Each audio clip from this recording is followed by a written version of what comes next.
What's going on, guys? We are here. I am back. Yes, this is the Football Flex. We are here for Liverpool versus Real Madrid. Yes, Liverpool versus Real Madrid in the Champions League. You didn't think I was going to miss this one, did you? We're going to have an all-timer, an all-timer hate watch, hopefully, most likely. Well, you never know. You never know. Liverpool at the moment, you just never know what you're going to get, certainly. Asha decides that she wants to make an appearance. Stay there. Stay there. Good girl. Yes, kickoff is in just about 7 minutes time from Anfield. A very wet and rainy northwest, going on today. It's been absolutely awful. The weather's been absolutely terrible indeed. Hopefully the football isn't going to reflect the weather at Anfield indeed. Yes. Oh. Tell you what, it's weird. I'm going to sneeze, isn't it? It's because I'm rushing.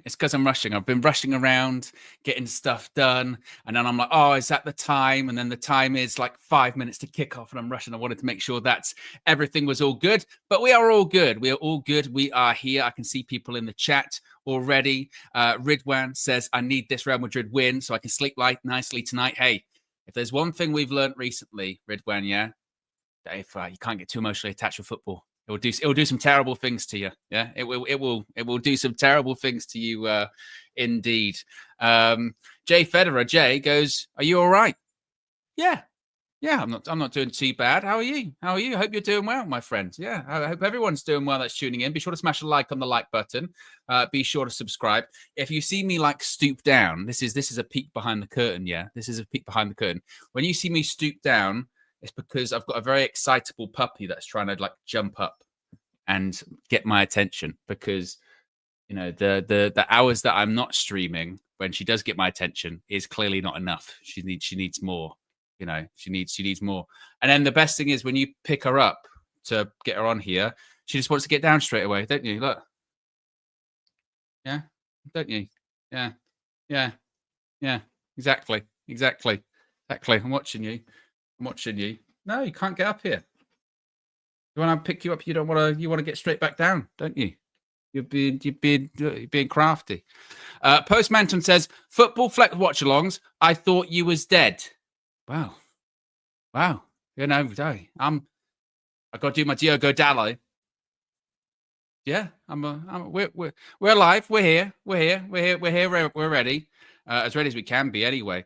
Let me get my scoreboard up. Speaking of being ready, teams are in the tunnel.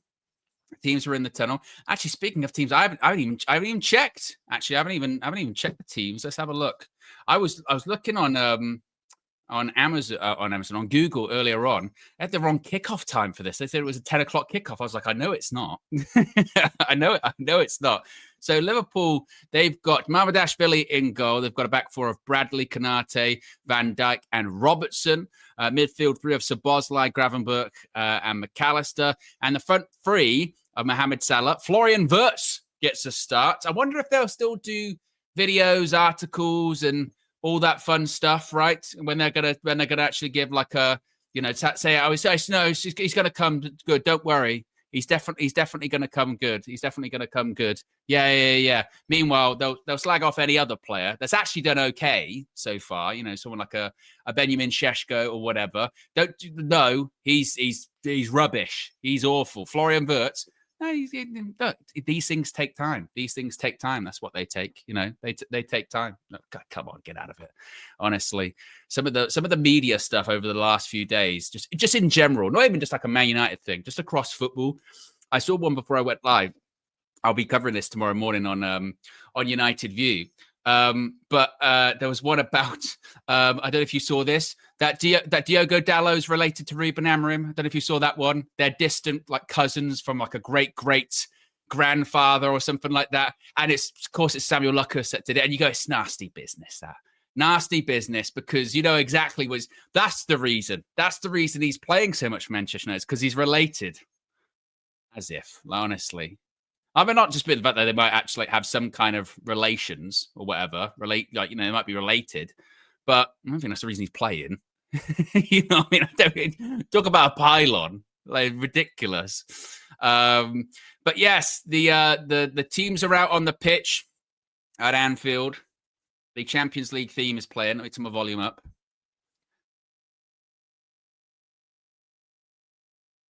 A couple of the Real Madrid players, they're putting the coats on the kids. They look freezing. Absolutely freezing, don't they? You can get your late predictions in as well. What am I going for? I would love, I'm not going to lie, I would love like a proper devastating defeat here. I know sometimes we do the neutral thing on the football flex, but I can't lie. I would love a devastating defeat. I'm talking like 3-0, what's happened to Arnie Slot, all that stuff. That would be sensational, can't lie. Whether or not we actually get that, time will tell. It would be nicer, wouldn't it? Would be nice indeed. Let me make sure I've got a poll set up here. Have you... The one thing I can't do, I don't have the powers on the football flex. I don't have the powers to do a super chat goal. I don't have that. But that's okay. Doing it now. Oh God, we got Alan Shearer on commentary. If you're watching on Prime, and bear in mind when it does come to Amazon Prime, that means it's streaming. So depending on how you you view it, there are going to be people that are on different times. Some people will be more behind than others. You're just going to kind of have to bear with. Try and sync up using the timer as best as you possibly can. Simon says, I'm going to be impartially supporting Madrid tonight. Well, good for you. I don't blame you. And Ridwan also says, majority of their losses have been away, unfortunately. You say that, Ridwan, but I mean, I know they rotated quite a lot, didn't they, with the Carabao Cup last week? But that was quite devastating, wasn't it?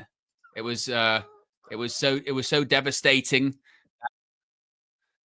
People were like, oh, Slot's going to be going. He's going to be leaving. So we'll see. We'll see. Alvaro Fernandez. Oh, God. I'm just seeing the Real Madrid team. Alvaro Fernandez. Need I say more? Need I say more if you're a Manchester United fan about all of that? I'm going to go with a 2-0 Real Madrid. I've made some tweaks to my microphone, which I think means like I don't have to like scream as much. And also, hopefully, I can't promise this will work, but I've also made a change so that when a team scores and I celebrate or I do scream loudly, it doesn't cut out, because that's been a thing recently whereby like Man United score and I'll go, yes! And then it cuts out. So let's hope. Always trying to improve me. And we're off. At Anfield. Long ball straight up the pitch immediately. And hooked away by I mean, what do we call him now? Is it Alvaro Fernandez? Is it Alvaro? How do you say it? Is it Caras? Caras?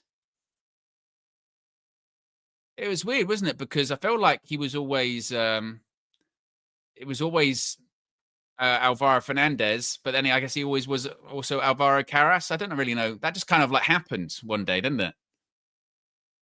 Here's Mo Salah. Goes past Vini Jr. Didn't really travel back. Salah puts it out to Florian Wirtz. Tell you what, if I was ball in, if I was a Real Madrid fan, the ease that Salah just decided to walk past Vini Jr. would piss me off. So shot by McAllister actually hit Gravenberch in the end.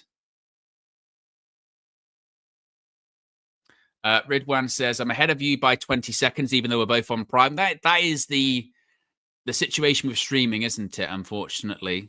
Connor Bradley. Oh, what a flick by Ekitike. Nearly went to Wirtz. Couldn't get it, though. That's the problem with streaming, isn't it? You know, when you're on streaming platforms, you can't be up to speed completely. And then that comes the bit of obviously going through YouTube, takes like 5-10 seconds. It's always the way. That's what makes me laugh. Sometimes when we do match views on United View, we'll be watching it on, say, like Sky, because it is being broadcast. And then sometimes you'll get in the comments, you'll get the, you're really far behind. And then you go like, actually, we're not. It's just sometimes it just takes, you know, the extra amount of time just to go through your different softwares and find yourself on YouTube or whatever. Daniel Luciano says, especially with Vini's recent team drama, you'd think you'd make an extra effort. You would think, wouldn't you? You would think. Maybe he's eyeing a move away. Ball forward. Here comes Ekatike. Florian Wirtz picks up the ball. It's been a quick start by Liverpool, to say the least. But when you go away to Anfield, you just got to ride it out. Not everyone can score in the opening 60 seconds, like a certain Brian and Mbumo. You know. Is Ekatike? Is that going to be? It's going to be a free kick to Real Madrid. Crowd aren't happy about that. Well, actually, I say, whilst looking at the team news, I didn't even really look at the Real Madrid starting 11. Let me double check this. So the Real Madrid starting 11, Google has it down as a 4-4-2. I don't know if that is the case, but it's Courtois in goal. Alvaro Fernandez, Huijsen, Militao, Valverde. They got a midfielder, Vini, Tchouameni, Camavinga, and Gulia, and then Mbappe and Bellingham. So after all that chatter, are you going to come up here and want to get back down again? After that chatter about Trent, he doesn't start. There was all of this, Trent, he's definitely going to start. Trent's going to start, and then he hasn't. But there's still plenty of time for him to come on the pitch. Yeah, Liverpool, they're really starting fast here. Ball's gone out for a throw.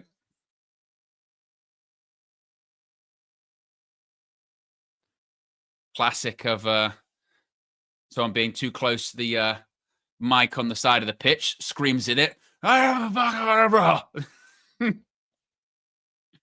what are you doing? You trying to make another cameo? You getting now for the camera? Is that you? What a diva. That's a throw in to Real Madrid. Konate trying to G up the crowd.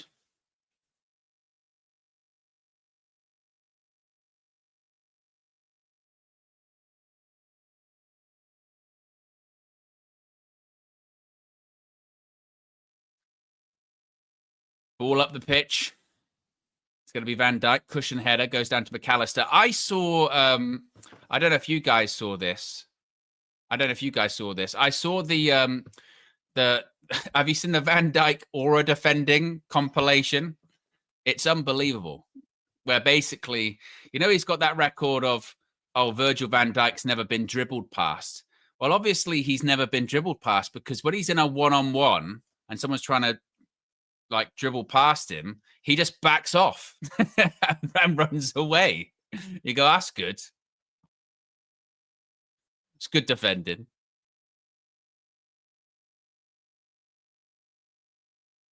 Is Carreras. Was intercepted by Bradley. Oh, it's a good ball over the top, actually, by Fernandez. Here comes Vini Jr. Got to cut it back. Edge of the box. Bellingham's going to do his business. Hey, what are you doing?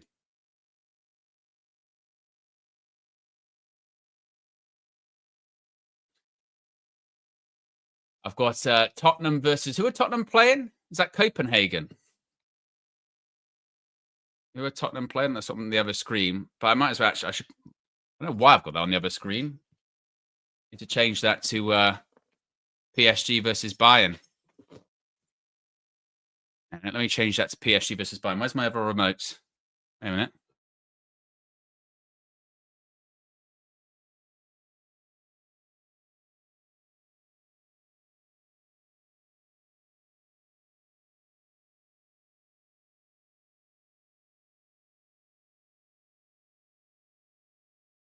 There you go. It's on the other screen now.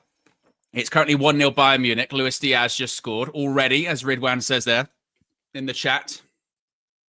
Is Bradley. I know SP. There's a lot. There is a lot, isn't there? So many watch-alongs.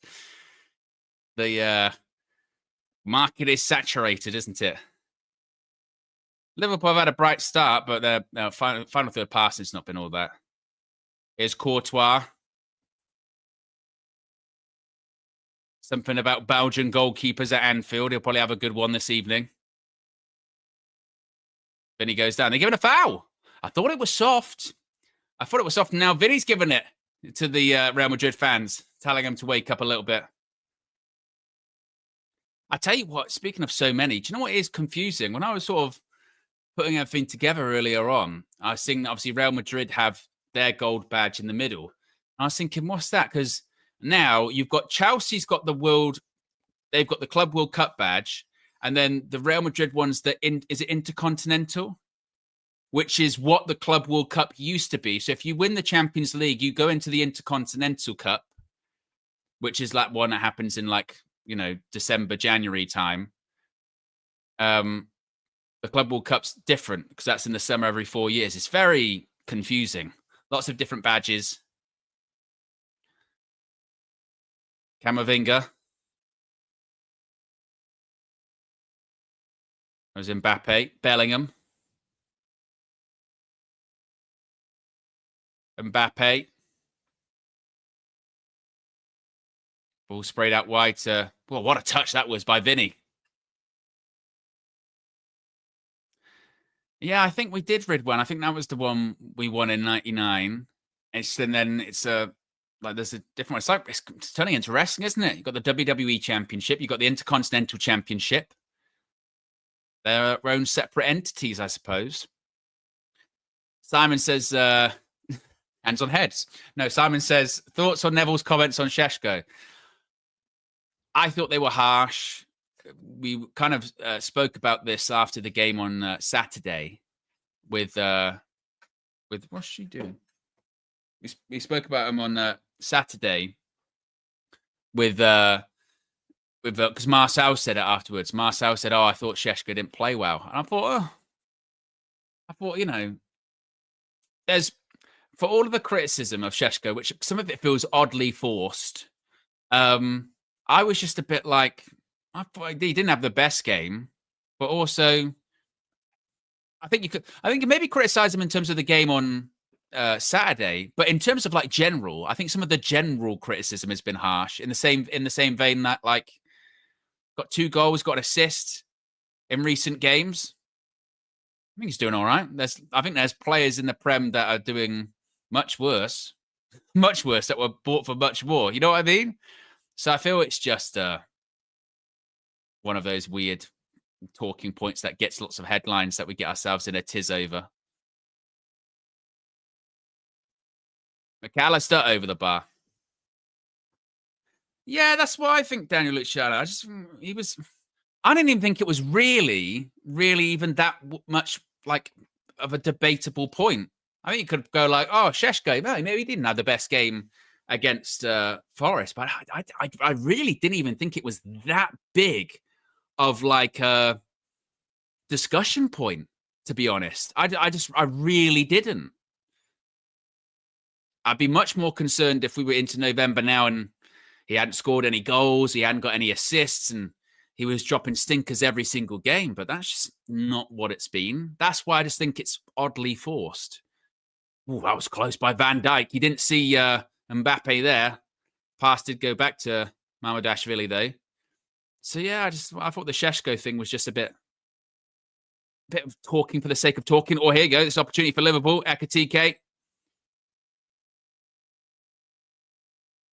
And then naturally, then you get into discussions about, why is people not talking about Gyökeres? Or they're not talking about Alexander Isak? Or they're doing this and they're doing that. And some of that's because, we don't really pay attention to the intricacies of other clubs, debate points. But again, I just didn't think it was that much of a discussion point, really. I think he's had an okay start to life at United, and he'll get better. 11 minutes gone, still 0-0 at Anfield.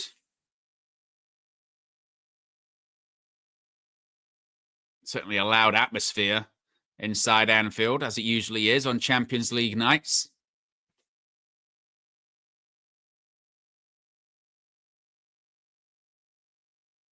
Bradley goes for a ball over the top towards Ekitike. Going up against Militao. SP says, it's fascinating to me how the new strikers to the league seem to be getting way more stick than the established one from pundits. I think there is a... Maybe it's just me, and maybe this is me doing the whole rose-tinted glasses back in the good old days. But I think as you get older, wiser, more mature, you do realize that pundits... You would hope that as a pundit should be there just to provide analysis, explain what's happening on the screen. Oh, well done, Alvaro. Look at that. Salah goes up to him. Alvaro just gets the ball back. No problem. That's great defending. Bloody hell. You would think that pundits, analysts are there to... He's doing it again, Alvaro. Salah always got the better of him that time. Oof. Yeah, pundits should be there to provide analysis, explain what's going on, tactics, individual decisions, what have you, but they're not. And just like anyone else in life, they have their biases. So if you're Jamie Carragher talking about Man United, it's biased in a certain direction because he likes to put the knife in. Sometimes he's honest, but sometimes he likes to put the knife in. Gary Neville, he's got his biases too, it feels like. And he likes to stoke flames and fire sometimes when they're not necessarily needed to be stoked, or done in a certain way. It's just always the way, isn't it?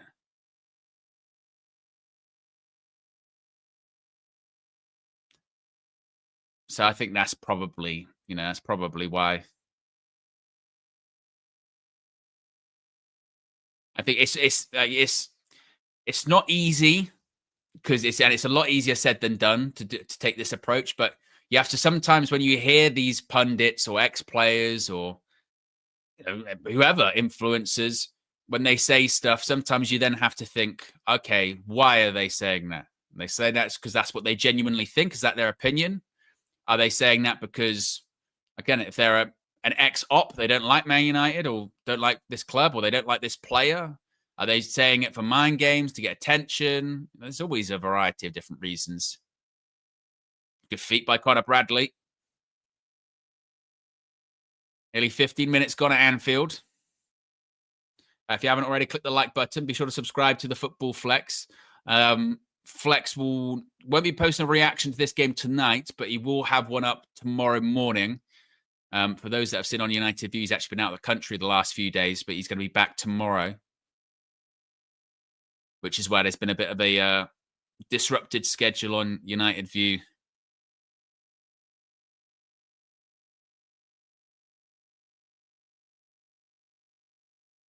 Been one of those weeks. We didn't have the red carpet on Monday because we didn't have enough people available, and then this morning did have a morning show because the little pup, who's now back on her feet, was ill throughout the night. It was a whole thing. Been a mad couple of days.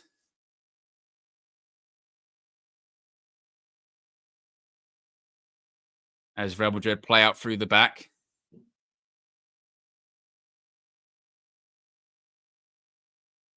It's still 1-0 between Bayern Munich and PSG. Here's Vini Jr. Calls Xabi Alonso in the dugout for Real Madrid. Could have been the Liverpool manager, but decided he wanted to go to Madrid. Bellingham, speaking of... There's quite a few players, actually, on this part of this Real Madrid setup today that... Liverpool fans were celebrating. We're going to be Liverpool players. Remember, Xabi Alonso was going to be their new coach, and Jude Bellingham was going to be a Liverpool player with Trent. Now you've got Xabi Alonso, Bellingham, Trent, all Real Madrid players. Vinny goes for the outside of the boot cross. It's blocked. Jamie with a super chat says, and for those that aren't aware, Jamie's chief hater, Militao, blocked. says, I pulled over to remind you that all summer long, yourself and Flip Flop were hyping up Sheshko on the morning spew and transfer you talking a point video daily. I'll still hype up Sheshko. Yeah. I'm not saying that he doesn't deserve to be. I say deserve to be criticised. Everyone can get criticised if they put in a poor performance. Mbappe over the bar. I just thought it was a bit much. I just thought it was a bit much. You know, that was it really. And I'm not really sure what it's got. You know, it's got really relevant to do with it all. Really, you know. Yeah, I hyped up the Sheshko signing in the summer, and I would still hype up the Sheshko signing. I certainly defended him, and I'll continue to defend him in that article from The Athletic. The Athletic, that when they spoke to those agents, anonymous agents, who said that he's the worst signing of the summer. Worst signing of the summer. Remember that? Out of all of them in the Premier League, Sheshko is the worst signing of the summer. Do me a favor. do me a fucking favor. That is crazy. Crazy. There have been, oh my God. I mean, do we need to say Florian Wirtz? Do we need to say Alexander Isak? What?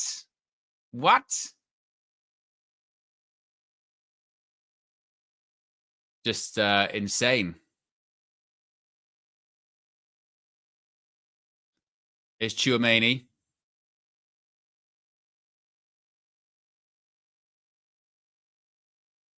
And the problem is with Jamie, and this I suppose this is a part of the issue when he does the because he's chief troller. You don't know if he's being serious or he's rage baiting. I think he's rage baiting now. I see you, Jamie. I see you.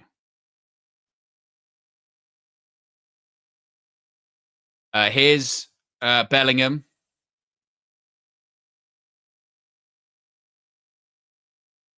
Team Madrid have started to settle now a little bit.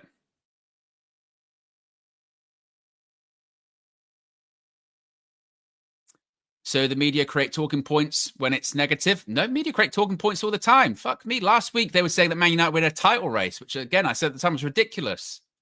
Ridiculous. Man United in a title race. That's why the whole like apologize thing I thought last week was just stupid. I remember every time, bless him, every time Flex just did a video last week, he got bamboozled with like hate comments. One of them genuinely said, "Flex, you need to leave YouTube. You should never show your face again." You're like, what? Apologize for what? Then we draw a game, and then like the big Ruben outers are like, "Oh, that's why Ruben's never gonna succeed at United." And you go, "Well, no, it's not. It's a draw." It's like I mentioned it on the morning show a couple of days ago. Both sets just need to like calm down. Vini, good pass that to Alvaro Fernandez or Carras.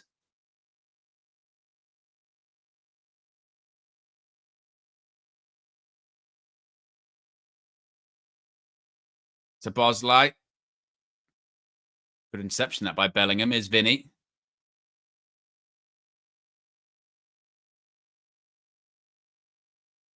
Is Valverde.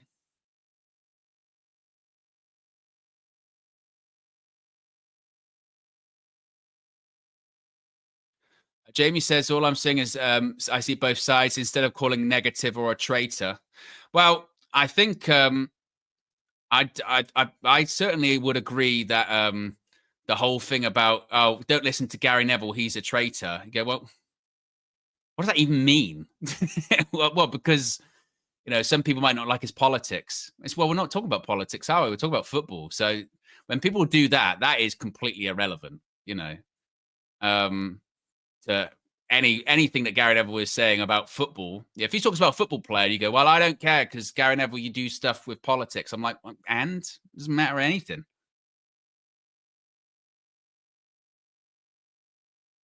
Gary Neville is one of Man United's greatest players ever. So certainly what he says does absolutely have validity. Doesn't necessarily mean I agree with it or it's right. So I do agree in the sense of, well, don't just say, "Oh, I don't like Gary Neville, so it's not true." But I also said that, in my opinion, I thought it was a bit overblown.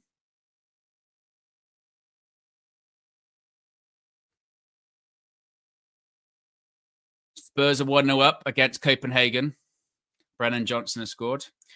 Red Baron says, do you think those commenters are being serious? I would take YouTube comments such as this with a message pinch of cup of salt.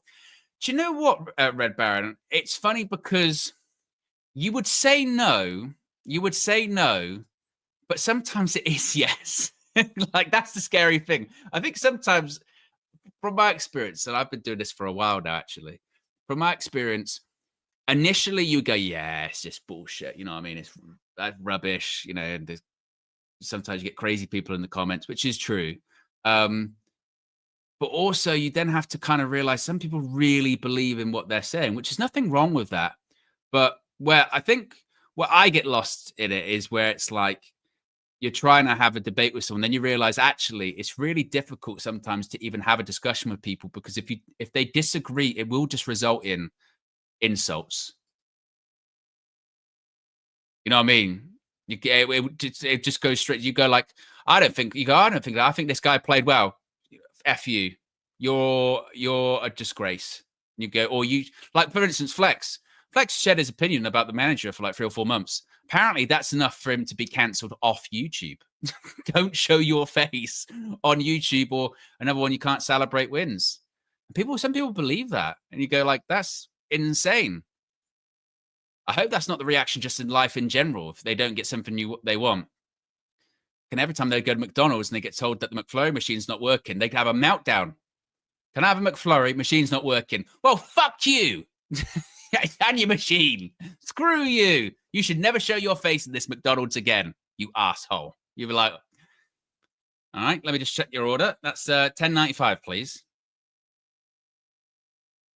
And for nowadays, I bet that's like one item. It's a Bosley. Ball in. Oh, headed back. Oof.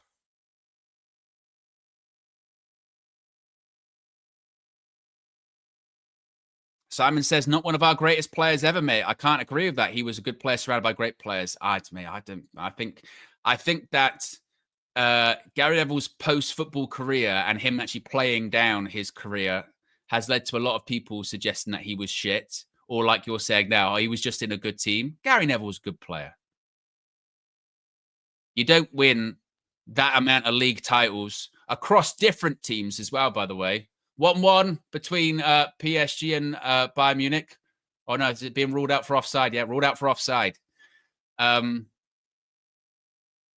Yeah, so I think that, yeah, people say that about Gary Neville. Oh, he wasn't even that good a footballer. I mean, how many league titles did he win?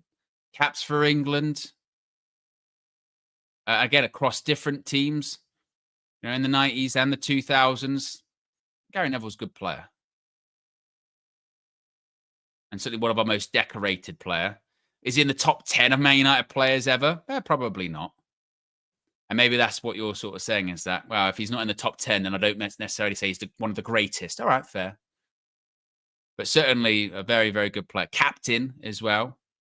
Very important player in Man United history.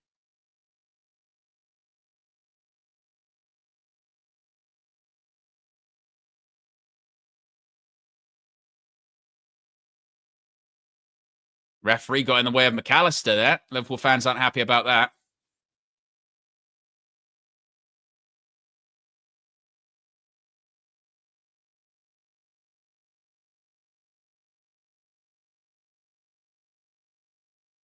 Carrera cuts back. Oof.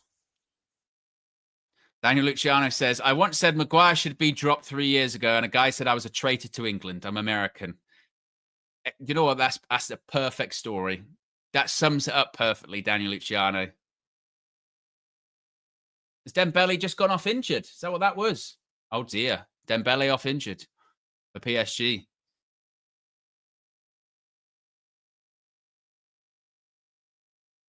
Yeah, I think, like I said, I think you do get some very. I read out the other day on United View. We got an email because I called someone a Karen, like full on email.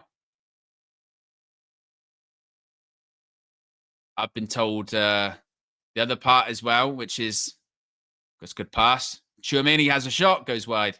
Under Eric Ten Hag, this was a big thing. We would win, and it was or we'd get like a. I think it was Porto when Maguire equalised late on, and I got told that despite how I actually felt, that I wasn't happy, I was hiding it. Oh, here's Florian Wirtz. I tell you what, Szoboszlai's in if he can find him. Szoboszlai, oh, what a save that is by Thibaut Courtois.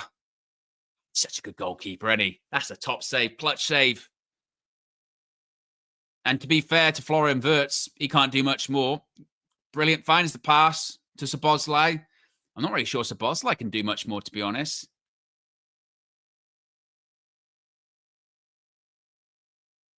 Wirtz follows it up. He sees Szoboszlai. Perfect pass. Yeah, it's a great save. Keeper reads it perfectly as well. Like, he makes himself as big as possible. Tries to think it was actually his foot. It's a good save. Like Courtois, arguably the best keeper in the world.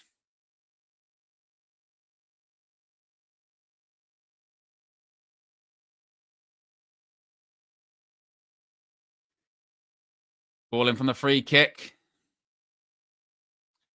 Red Baron says, you can't argue with most of the internet with rational takes. It's impossible, and you should give up and ignore. Well, exactly. That's the other part of it.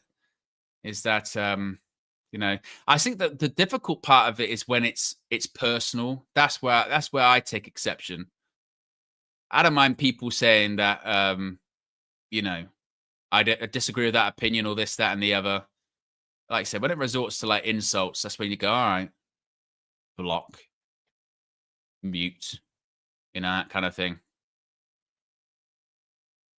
And some days, you know, it's just easier than others, isn't it? Some days you're having a really shitty day, and then you come on trying to entertain or, you know, enjoy football, and sometimes you just get people scream at you for you know, liking a certain thing or whatever. It's insane. But I guess that's the modern world, isn't it? Can only be yourself. Share your opinion. Courtois does well there. Here's Bradley. Cuts it back. Salah. Is that a penalty? Or was there a free kick? Does he give it? I think it's a free kick. Yeah. Anfield was celebrating that it was a penalty. It's not. We'll have a look at the replay. Let's have a look. To be honest, what is he meant to do there? That reminds me a little bit. That reminds me a bit of the Licha Martinez one a couple of years ago against Real Sociedad. What is... I think it's Tchouaméni, isn't it? What is he supposed to do? I mean, I know he's going in for the slide tackle, but he smashed it at him. What? How is he meant to get out of the way of that? If they give a penalty for this, by the way, because they're saying it might be in the box, for me, that is so harsh. That is, you see, by the way, like more, in my opinion, deliberate ones not get given for that. That to me is not a penalty. I mean, I know it's that they're saying, look, it might be in the box and whatever, but if he's fizzed the ball at him for like 2 yards away whilst he's going for a slide tackle, how could it be given for a pen? Look at this. How close is he to the ball? I don't know what he's supposed to do.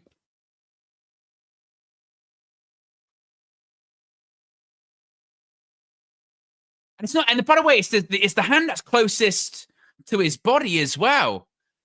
I mean, I get it if it was the arm that was out like that, but it's not. His arm's in. His hand's in. It's hit his hand like here. That's very true, Red Baron. I think it's a different threshold in the Champions League. Apparently, the threshold of none. But I think that is, You can't play football like that. Because then basically you're going, right, don't try and get in front of the ball. Don't try and block the ball. Because if it hits your arm, then we're going to give it a pen. We'll give it your hand. We're going to give it a pen. But that is so harsh. He's been sent over, so he's going to overturn it to a pen then, isn't he? But I just think that's ridiculous. Look, he's not looking at the ball. He's got his whole body turned away from it. Like Tchouaméni is not going into that tackle going, right, I'm gonna make my body as wide as possible and get my hand out there so I can maybe block it. He's just throwing himself towards the ball.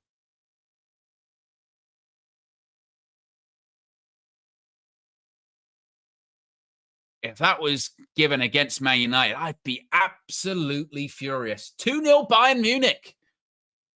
The Champions League holders are down 2-0 at home. Drop ball.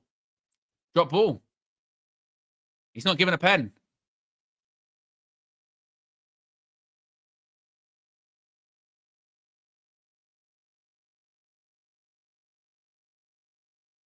I'll take that. I'll take that. You know what? Fair play. They're saying it's not a handball. Good decision. Good decision. It's not a handball. I totally agree. They've got that absolutely spot on. Spot on. Yeah, good decision. As Red Baron says, oh, piss off Mark Clattenburg. Mark Clattenburg's going, oh, I think it's a handball. That's absolutely a correct decision. Mark Clattenburg, not bad. I've done it. Result to results. I was going to call him Prattenberg, but I think that's like copywritten for someone else. But yeah, good decision. It's not a pen. You can't give that. You can't.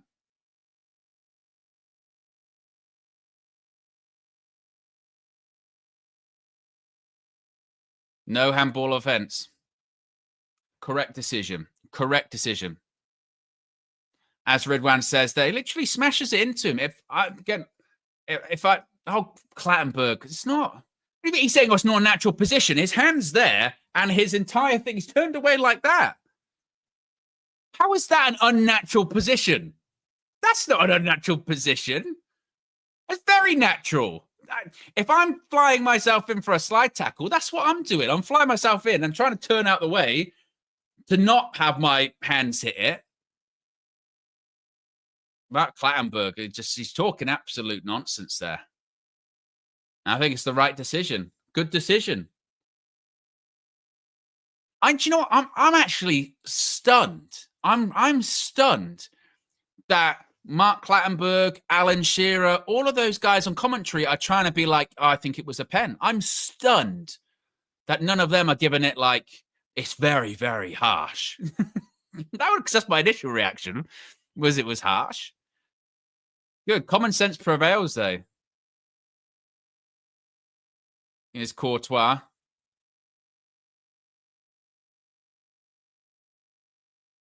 He tried to turn. He's been caught out by McAllister.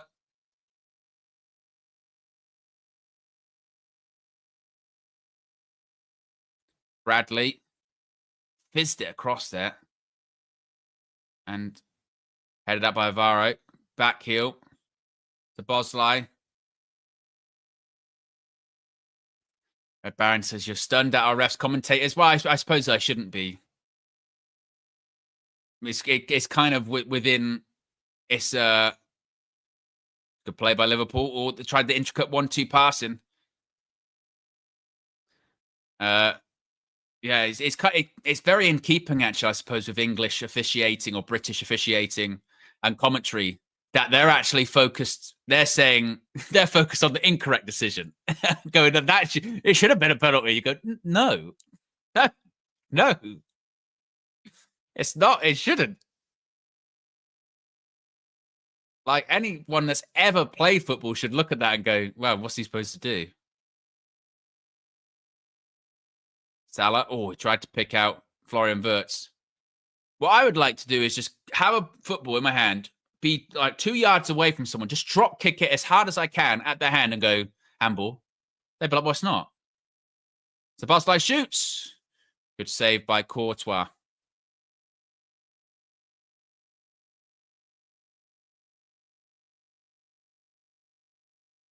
Courtois, top goalkeeper.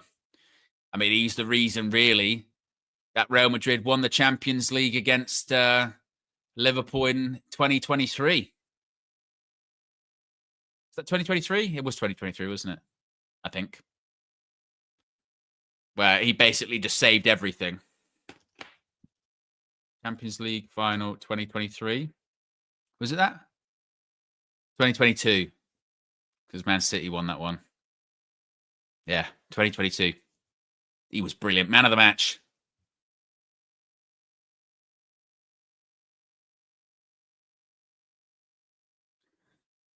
Well, Liverpool have done well in this game so far. Certainly intensity. Ekatike. Oof. He's a good player, Ekatike, isn't he? I know a lot of money was spent on him, but he does look a top player. It just confuses you even more about the Alexander-Isak sign, doesn't it? You would have thought they would have got one or the other, not both. And then Isak's injured. And he does get a lot of injuries as well, Isak.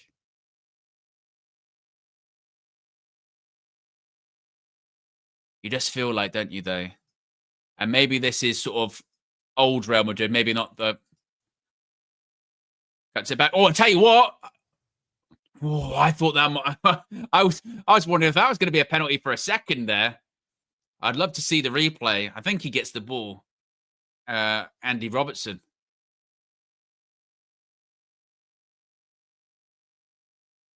I'll probably see the replay. Completely goes through him, and the commentators will be like, good tackle. Good tackle there. Well done. Here's Salah. I tell you what, that battle between Mo Salah and Alvaro is a pretty good one to watch. Let's have a look at this. Did he touch the ball?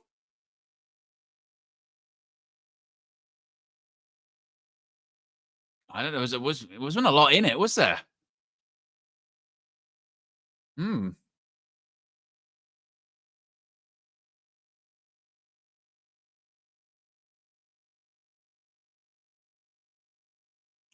But Real Madrid just passing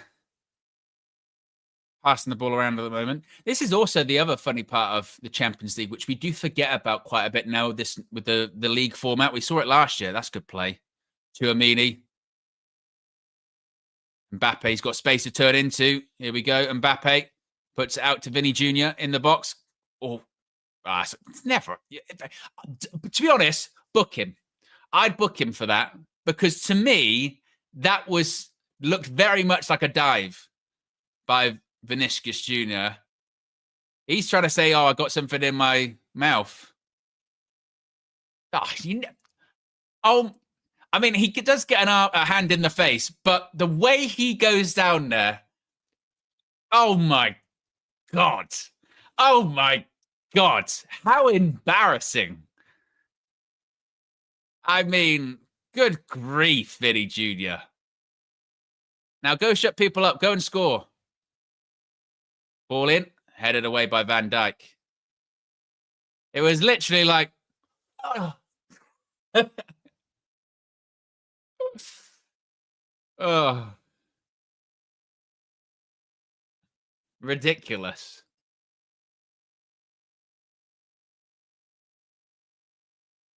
It's good. I'll tell you what, good atmosphere, good tempo to the game.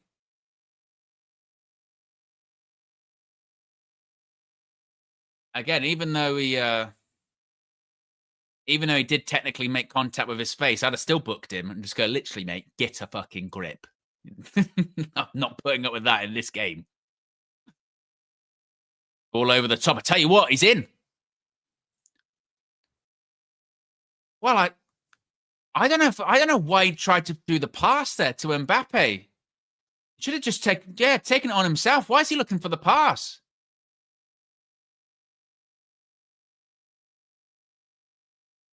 I'd love to see a replay of that one back again. Because it's a great ball over the top, long ball. Arne Slot be furious. And he tries to pass it to Mbappe. I don't know why. There you go. No need. Try to play it to take it on yourself. You literally slap bang right in the middle of the goal.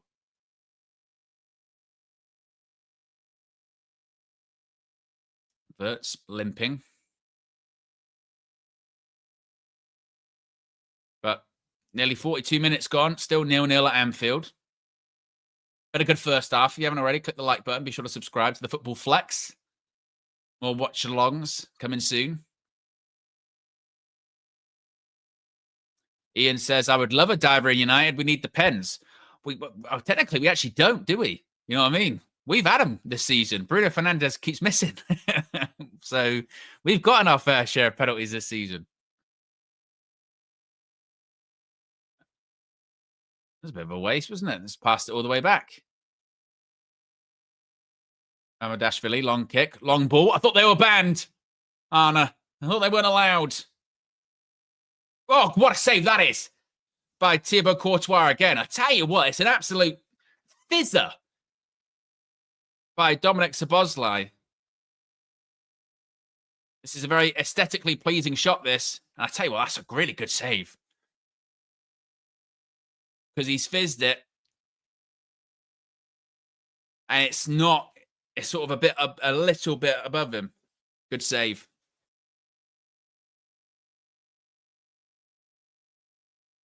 And that's the difference between having a good goalkeeper. You can have, if you've got, Courtois is the best example of how, if you've got a good goalkeeper, as we saw in that Champions League final back in 2022, they can win your games. Because they'll keep you in it. Ball in, headed away.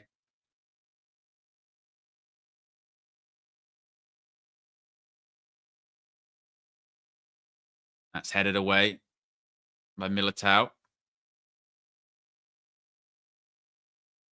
So even though Liverpool have had more of it and they have looked dangerous, it's just something about Real Madrid. She's still, and with Liverpool's vulnerability as well, you always feel like they just got the other end. It's a really good strike, good save by Courtois.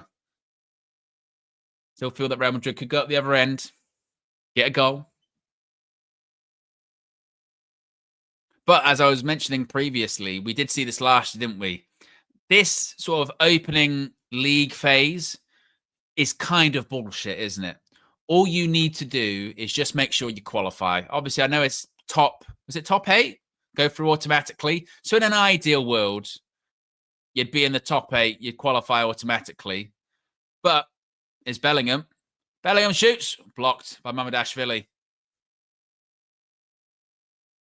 Is Vini into the box, cuts it back. Oh, held by Mamardashvili again. But yeah, it's just about qualifying in this sort of league phase, isn't it? I mean, PSG, they barely got through, didn't they, in the league phase last year? Didn't they go in the playoffs, I think it was?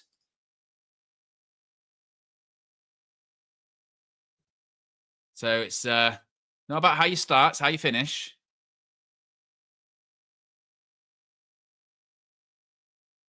Yeah, PSG, they finished 15th in the league phase last year. 15th. Top was Liverpool. Didn't mean shit. Barcelona didn't mean shit. Arsenal didn't mean shit. Inter, 4th, lost in the final, got battered. I think maybe you could say it's an indication of how, who's going to be in and around it towards the end. All right, fair enough. I can give you that. Because you say, look, Barca, Arsenal, Inter, they got to latter stages last year. Fair. But it's not a determination who's going to win the whole thing. Just make sure you qualify. And if you lose, it's not the end of the world. Like, because also as well, even if you then just go to the playoffs part of it, like you have to really properly F up not to get through this league phase. Like you really do. You can finish 24th and still get through to the playoffs anyway. Yellow card for Howson.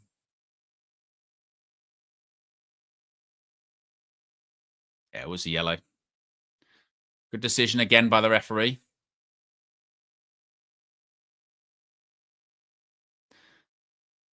To me, it just goes to show how impressive Bournemouth have been this season. Howson and others all leave in the summer, still doing bits in the Premier League. And Andoni Iraola. What a coach.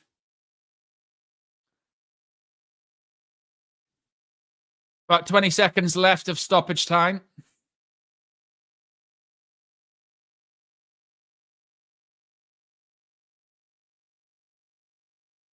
Alistair. Oh, good save again by Courtois. Robertson, ball in. Courtois, he's something else, isn't he? He really is. That's just... And they go, that's half-time.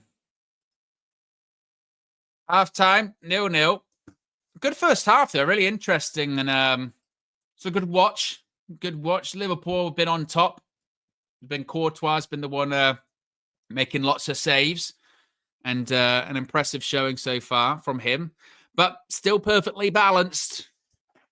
Thanos territory. There you go. Perfectly. Can I balance it? That's the question. Perfectly balanced. Yeah. Perfectly balanced, as all things should be. Yeah. Good reference. Red Baron says, I prefer the old format, not going to lie. I do like that. I do. There are pros and cons for both. I do like with this that sort of final match day can lead to a lot of, craziness happening with that table, and there can be quite a lot of jeopardy. I mean, I remember the last couple of games last season, wasn't there? Who was it? It was like PSG. There was Man City. If they didn't win, they might end up going out. And I think Real Madrid were involved in that, I think, last season as well. So there is certainly jeopardy. And you do get better games in the league phase because you always get at least like one or two sort of big games between all the top seeds, which is cool. I tell you what I do miss. Maybe I'm alone in this one. I have a soft spot. I'll admit it. I have a soft spot for away goals. There was something about the drama of when a team was getting battered. And even if they're like 1-0 down, like getting absolutely battered, whatever, and then they score, the away team scores, and the entire stadium and everyone figures out, they go, shit, we need to score 2 goals now, or we need to, or depending on what the previous one was, in the other fixture. Or even if it's like first leg and they got the away goal and you go, something to hold on to. I do kind of miss that. But I do get what people, the idea that, wow, it leads to people being more defensive because they don't want to concede an away goal. And, you actually just want to see goals and all that. So I do get that. But maybe it's not necessarily, rose-tinted glasses, maybe. We're 1 like away from 40 likes. If you haven't already, click the like button and be sure to subscribe as well. I remember with the Champions League, when I was growing up, there were 2 league formats. I remember there was the first league and then there was like the second league. When did this happen? I want to say like Champions League. I think it was in there as recently as 2003, maybe. There was a first group and then a second group. I remember this. And there was, how many groups were there at that time? I remember there's only like 4 groups. There was quite a lot. So what one Man United did? So Man United were in a group into the 02 to 03 season. In a group F with Bayer Leverkusen, Maccabi Haifa, and Olympiacos. And then if you were first or second, then you went into the second group stage. So our second group, we had Manchester United, Juventus, FC Basel, and Deportivo La Coruña. Now, that's a throwback team, that is. Yes. Valeron and co. Yeah. Let's look at that. It's funny, just go back in time. Isn't it? Go back in time and look at some of these groups. Group B, Valencia, Ajax, Arsenal third, out. Yes, I remember. Yes. So that was my sort of pushback at the time when the new league phase came in last year.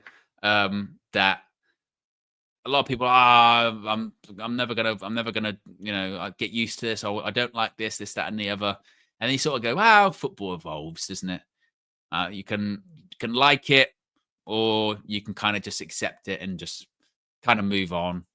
Football evolves. Obviously, there are things that you maybe can't necessarily allow it to evolve, i.e., the Super League. You have to kind of stop that, and you can't just necessarily roll over for everything. Just go, oh, it's an evolution of football. But tournaments change, and competitions change, largely driven by money, money, in the sense that with this, the introduction of more teams, more fixtures, more match days is to make more money, get people in stadiums, broadcasting revenue. They want to have these like big fixtures like seeing today: Liverpool, Real Madrid, Bayern, PSG. Is it Arsenal versus who have Arsenal got soon? I think they've got a big one soon. Yeah, they've got Bayern. Yeah. I tell you what, they've got some big games coming up, didn't they? Bloody hell. They've got Sunderland away at the weekend, which not easy, but I think they'll win that. But then their next 3 games, they got Spurs at home, which they'll win. I mean, I know North London derby and all that, but they'll beat Spurs. Then they've got Bayern at home. Now, that will be interesting because as we've seen this season, Bayern down to 10 men now. Bloody hell. It's all kicking off in that game. Who got sent off? Bayern Munich. Who got Diaz? He scored twice and he's been sent off. Bloody hell.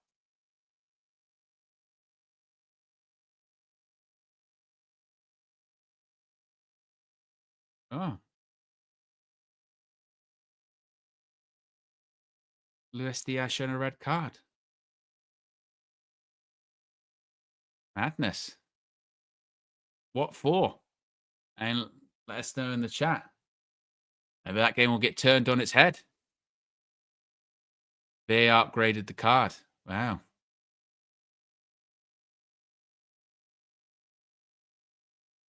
That is interesting, isn't it? So what does that... And that's a straight red. So does that mean...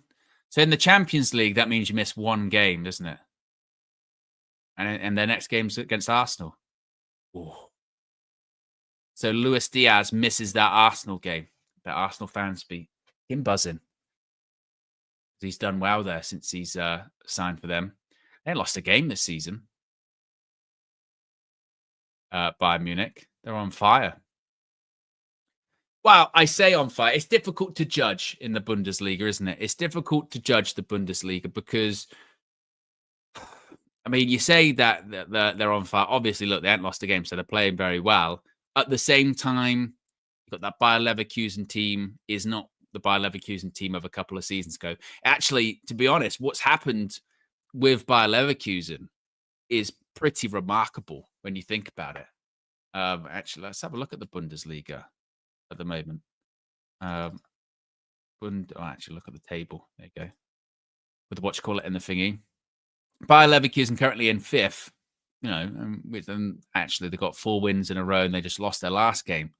But going from that team whole season undefeated, winning the Bundesliga, and then all of their coach goes, all of their players sold, bringing Eric Ten Hag. He's there for 3 games, gets the sack. Craziness, absolute craziness. And now you might end up the manager of Wolves, wasn't it? Because I saw that Gary O'Neill was maybe set to become the manager, and then he withdrew himself. Does this look like he's actually going to go to Wolves? That would be so strange, Eric Ten Hag. Like proper. That would be so strange. Rob Dawson. This was earlier today. Eric Ten Hag is one of the names being considered as the next Wolverhampton Wanderers manager. Gary O'Neill had talks over a return to the club. No deal has been agreed.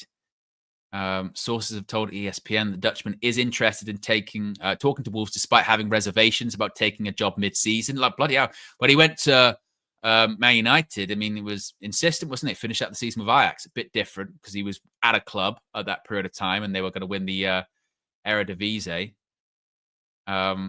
Wolves favour appointing a younger coach. Remains to be seen if Erik Ten Hag at 55 years old fits into that. I mean, to be honest, yeah. If I was Erik Ten Hag and I was advising him, if I was advising Erik Ten Hag, I would say to him, don't take that Wolves job. Don't do it. Because they're just not that good. I mean, they got, in terms of players, they lost Mateus Cunha. Just sort of seeing stuff around, the fan base, I think it's a bit annoying. They're not really invested all that much money. I don't think that's the right move for him, because I think there's a real chance they get, regardless of who comes in, they might end up getting relegated, honestly. I mean, and his whole thing is wherever I go, I win trophies. Mate, you ain't fucking winning trophies at Wolves. I mean, I know you could say that about a lot of managers that come in, like Oliver Glasner, when he came into Palace, and he'd won the Europa League, but Palace, they had players, you know what I mean? They had, when he came in, they still had players. I don't know if did Glasner ever coach Elise, or was that after? Did Elise leave before him? But still, you got Elise. They had Elise, Eze, Mateta. They signed Water. Like, they got players. Wolves are not that. Wolves are not that at all. Like, they are properly shit. And if you Erik Ten Hag, if he tried the tactics he tried at Manchester United at Wolves, good grief, that's when you'll go like, oh, I don't think it's going to work out for you. So if I was like advising him, surely he's got. I mean, you don't want to count anyone's pocket, I suppose, but if he got sacked from Man United, surely he got a good payoff from that. He got sacked after like 3 games at Bayer Leverkusen. He must have got a good payoff for that. And I know sometimes in football, it's not necessarily about the money. You just don't want to be out the game that long, because if you stay out for too long, then it's difficult to get back in and find jobs. I get that. But he could, even though it didn't work out for him at Bayer Leverkusen, he could still get a half decent club somewhere that isn't necessarily Wolves. I don't think that would be the right move for him. I don't think. And instead, him being back in the Prem, because it would just be weird in the sense that, I remember when we got him in 2022, and he had this obviously really good reputation from the work he had done at Ajax, and he was like one of the most sought after coaches across Europe. He was being linked to he could replace Pep at City, and he'd worked with Pep when Pep was at Bayern and all that stuff. Just a few years removed, after a time at United where he did actually win trophies, and he got a top 4 finish in his first season. Second season, 8th, wasn't good. Third season, who knows where that season would have ended up had he had stayed the whole way through. But then I suppose just a couple of years later to find yourself back in the Prem at Wolves, bottom of the league, you'd be like, what happened? Like, what happened to you? So I don't know if that's the right move for old Erik. And that is also, I think, what's funny about people want to talk about agendas and how you support the team and fandom. I remember even to his final days at the club, staunch backing of Erik Ten Hag, staunch backing of this guy's getting pushed out. He's won trophies at United. Don't turn on him. He's going to come good. Remember, we're only X amount of points off top 4, this, that, and the other. And this is now the same group of people that want to say, oh, he's criminal. He's criminal. Alvaro Fernandez playing tonight for Real Madrid. Ten Hag, you criminal. He should pay for the crimes that he's done. I'm going to go, again, Don Robbie sends. Wait a minute. You want to say that we're flip-flops or these people are flip-flops? Sorry. Sorry, now this guy's a criminal. I thought, well, maybe I remember things differently there. And then when you bring that up, you're point scoring. So let's not bring that up. That's point scoring. You go, okay, I'm all for not point scoring, but as long as we establish that it's not going to get brought up, or it is, can't have it both ways. Red Baron says, to be fair, that penalty conceded from West Ham was bullshit. Well, that whole game against West Ham, we should have been home and hosed. We should have won at like 3 or 4-0. The amount of chances we had, Dallo missing one of them, should have won that game considerably, but we didn't. And I don't think, after the fact, we wouldn't be like, well, actually, that game, that's the whole point, isn't it? Is that it should never be one game that determines everything. It should be a sample size of it all. But yeah, that's why it's I suppose that is why, as you mentioned earlier on, Red Baron, that's maybe why when, people are doing the very much screaming at the top of their voice that you need to be doing this or you need to be apologizing for this. Everyone has done a flip-flop. That's the whole thing as well. Everyone has. We're fans, Obviously, I suppose if you're just on camera, or you're on a stream, people will remember it more. But again, I always look at it as, with each manager, I feel like I have learnt things. I have learnt things, and I try and sort of take something away from all of those different things. Eric, I really learned, like, don't get too attached to certain people, like managers or players, and that they're definitely going to succeed, because inevitably, when eventually they leave or it doesn't work out, you kind of you blind yourself with it towards the end. You want it to work so badly that you kind of forget the sort of, or you just ignore the reality of it. That's definitely what I learned with the Ten Hag one, which is probably maybe why I was a bit harsher on Ruben, to be fair, because I was just so like, I'm not doing that again. And then so far with Ruben, I've definitely learned that when it's a new season, you kind of can't really take that much into account of what happened last season, because it doesn't have a huge amount of bearing on the season ahead.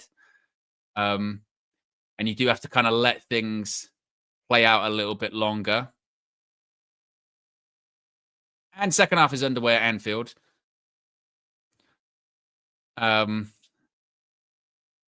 that's definitely where I think for Ruben this season, where I would definitely say I made an error in that regard, is that as difficult as it was, I think that Grimsby game did a big for me, the Europa League final and the Grimsby game did a massive number on me. Massive number on me. They pissed me off massively. And then I started to sort of dwell on last season, which maybe wouldn't have been the right thing to do.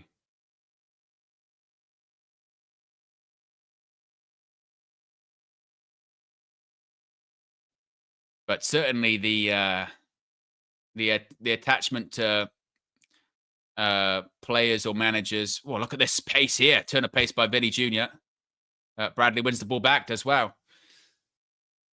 Yeah, but definitely the attachment thing. I learned that, because you always want people to work out and them to succeed, but sometimes that doesn't happen. And that's also okay. It's a bit of a life lesson, really, isn't it? It's like getting into a relationship. You always go into a relationship with the best of intentions, but if it doesn't work out, it doesn't work out. Ball in. I'll go out behind for a corner.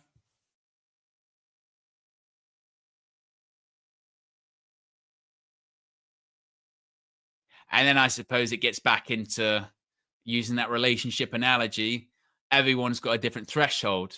Some people are so jaded by past relationships that if they see one red flag, they're like, right, that's it, fuck it. Whereas some people maybe are a bit more tolerant, a bit more tolerant, and they'll go, oh, we can work on that. Florian Wirtz caught a ball in. Oh, again, it's Courtois.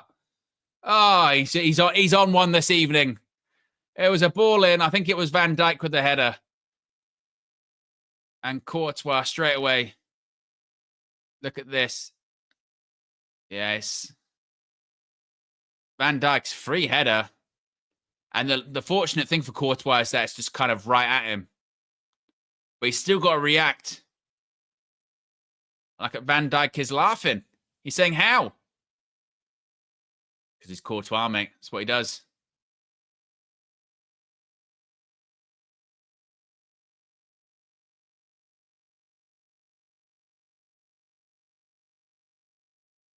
Ball in again. Header. Oh. This goalkeeper. Oh, my word. It's Ekatike this time. And this save's even better. Free header again. Oh, he climbs above Camavinga. Oh, tips it over the bar. Another ball in. It's another header. Ekatike one. By the way, Real Madrid, you are shocking at set pieces. Shocking. That is 3 consecutive balls in the box, and Liverpool have won the header every time. Do you know how bad that is? That basically you can just put a ball in the box and you'll win a header. Van Dijk, Ekatike with 2 headers. That is so bad defending.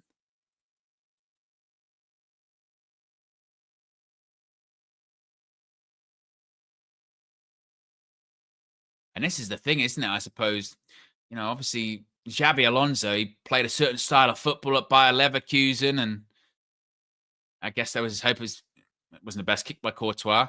Is he going to get Real Madrid playing like that? If you can't defend corners, what's the point? There's Salah.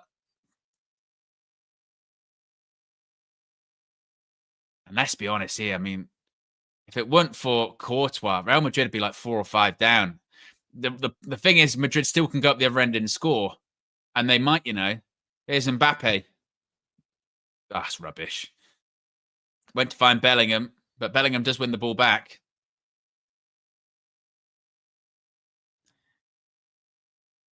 I just feel like eventually, I mean, you're asking a lot of your goalkeeper here, aren't you? Your goalkeeper can make big saves, keep you in the game, but this is just sheer over-reliance at this point, isn't it? Eventually, Liverpool are going to score. The goalkeeper can't save everything.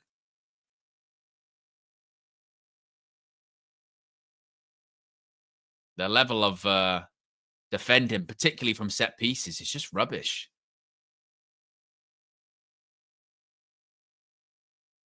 Here they come again. Good tackle by Militao.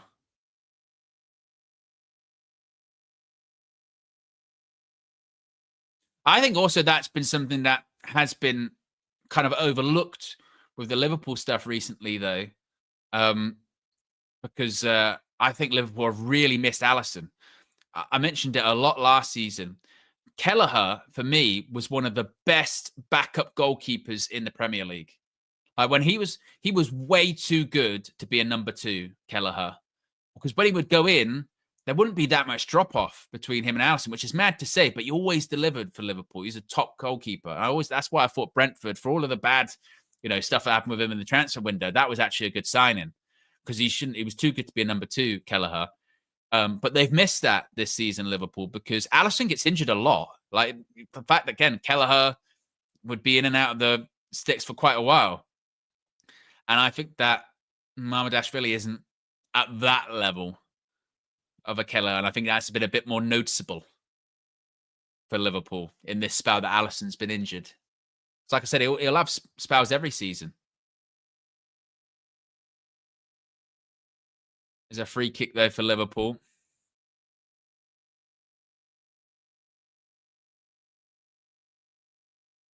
It's a Bosley to take. We know he's got a good free kick in his locker. It's a Bosley. Moved around a bit, and Courtois made certain to be safe. And again, that's top goalkeeping. He's not certain on the ball, so he just punched. But that's a proper punch. That's got to be a free kick. Cynical, be a yellow card. How has Mbappe been for Real Madrid in general? This evening he's been pretty quiet. In general, his numbers are pretty impressive for Real Madrid, actually. I know initially, at the start of last season, he struggled for a little bit. I think in particular this season, his numbers have been really actually good, really impressive. He started to adapt.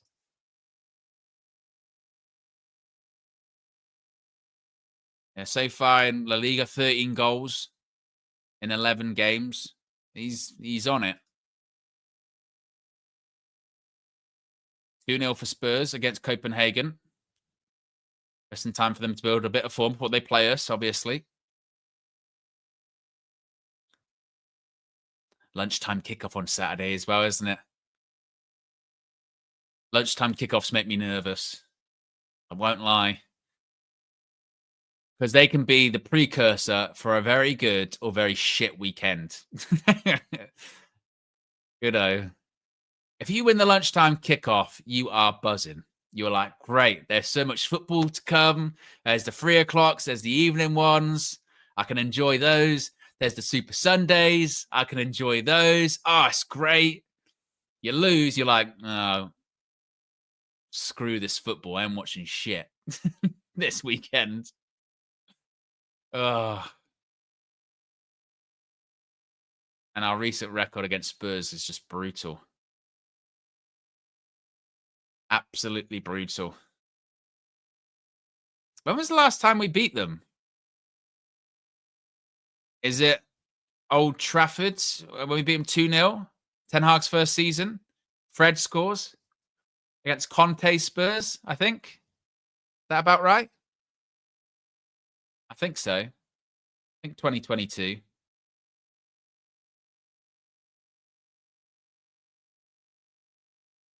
And that was at home. Last time we beat them at their stadium was, I think, must have been El Sakiko, right? Between Oli and Nuno. We beat them 3-0. The Ronaldo volley. Yeah, I mean, that is a long time ago. That is a while. When that day, Oli played both Ronaldo and Cavani up front. Yeah. That'd be the last time we won at the Tottenham Hotspur Stadium. But look, we didn't win at Anfield for a decade. Won there. We hadn't beat Brighton in a while. Beat them. Couldn't get it done against Forest, but there's records are meant to be broken. Free kick to Liverpool. Szoboszlai. Tipped into the box. Zave verts and cleared away.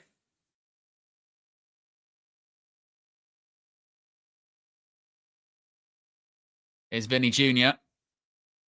Played onside by Andy Robertson. Can't really recall Mamardashvili having to make many saves. I think he maybe made 1 or 2 in the first half.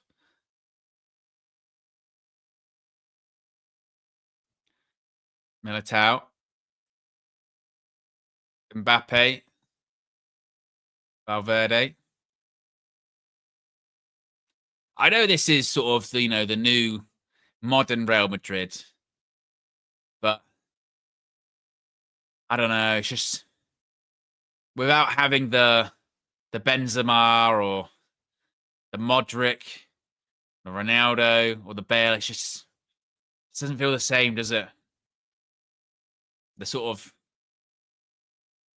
post-dominant European, Champions League winning Real Madrid, they just feel much more vulnerable than they did, 3-4 years ago.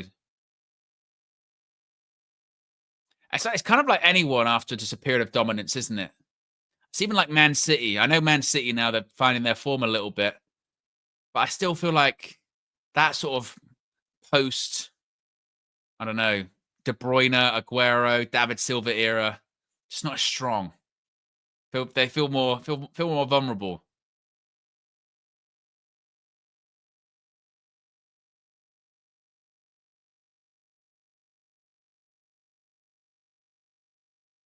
Like you wonder, certainly in the Premier League, is there going to be that team that is going to do what Man City did over the last sort of 5-10 years when they're consistently winning the Prem? I'm not sure there will, because we're seeing teams that do really well one season, then just drop off massively the next. City last season dropped off. Liverpool this season dropped off. Still plenty of time. And you would think Arsenal probably going to win the league this season. But you feel like that's no guarantee for what could happen about them next season. And there's still plenty of way to go. This is Arsenal, of course. Although you feel like Arsenal find themselves in the position of like Liverpool a few years ago, whereby in terms of like points and seasons that they've had, they probably do deserve at least like a Prem. Like Liverpool those years were chasing City and losing by 1 point or goal difference. I feel like with Arsenal, they've been threatening to do this, haven't they, for the last 3 seasons or so.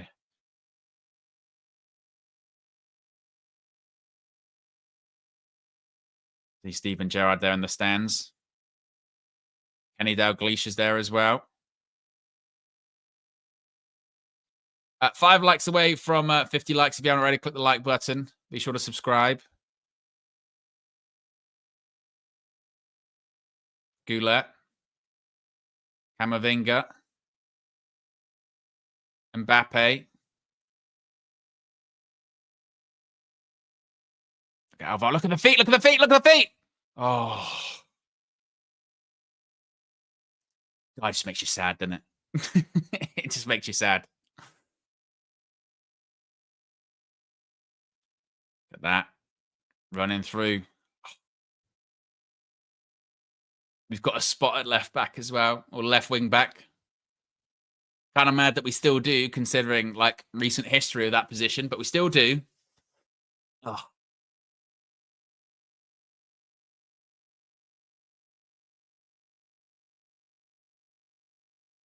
Although I did see like one argument was made about, oh, we still didn't, we could have brought him back in the summer and we didn't do that. He wanted to go to Real Madrid, didn't he? Ball in by Salah, cleared.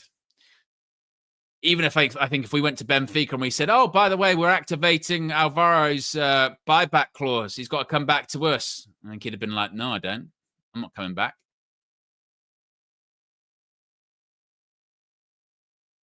Oh, he caught him. You could tell I'll be a booking for Bellingham. Yeah, he caught him.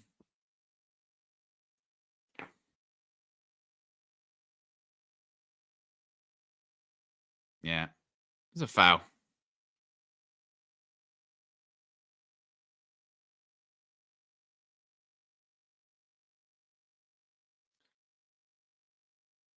Have a free kick for Liverpool. Can they make this one count, or is it going to be Courtois to the rescue for Real Madrid once more?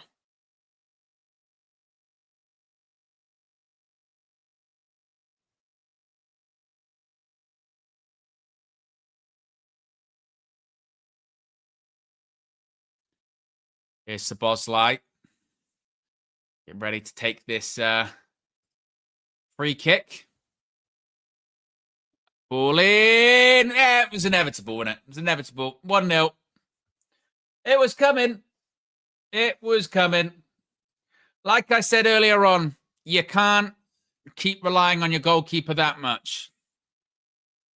And also, as I mentioned before too, you can't every time like Liverpool have a set piece, they win the header. Like how many times do you want to have Liverpool win headers from corners or free kicks? They can't. They literally cannot win an aerial duel. Yeah, Ridwan's right. For the last like 4 or 5 set pieces, it's always been a Liverpool head. I mean, the alarm signs had to come from those corners before where it was 3 headers in a row. Szoboszlai ball in the box. He's onside. And again, you can't keep relying on your goalkeeper to bail you out, particularly if you're not going to win headers. And Liverpool deserve it as well. Liverpool deserve it. But, I mean, ironically enough, it's one with Courtois. Just the pace beats him because, again, it's still right at him. I think maybe he could end up probably doing a little bit better by his own standards. He'll probably be a bit frustrated with that. And he'll probably be thinking, if I just sort of stand up, I maybe get my hands to it. But it's just... Oh, potential offside. I'll have to check and see if it was offside. I think he'll give the goal.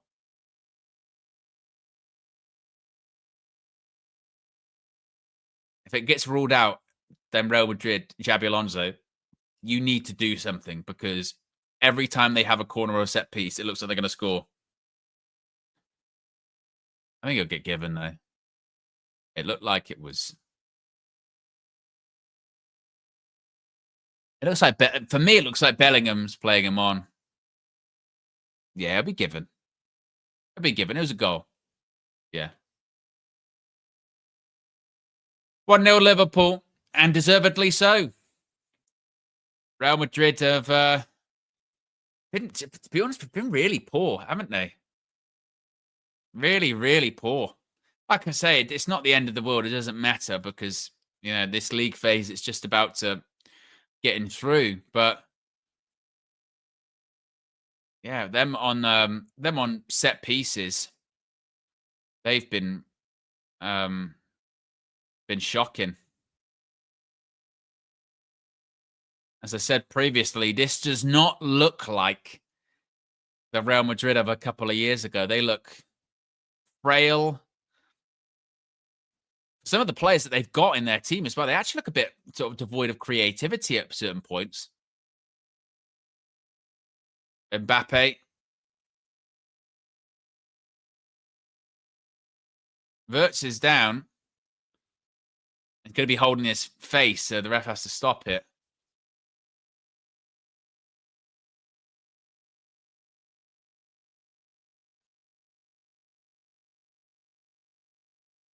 I mean, he is holding his face.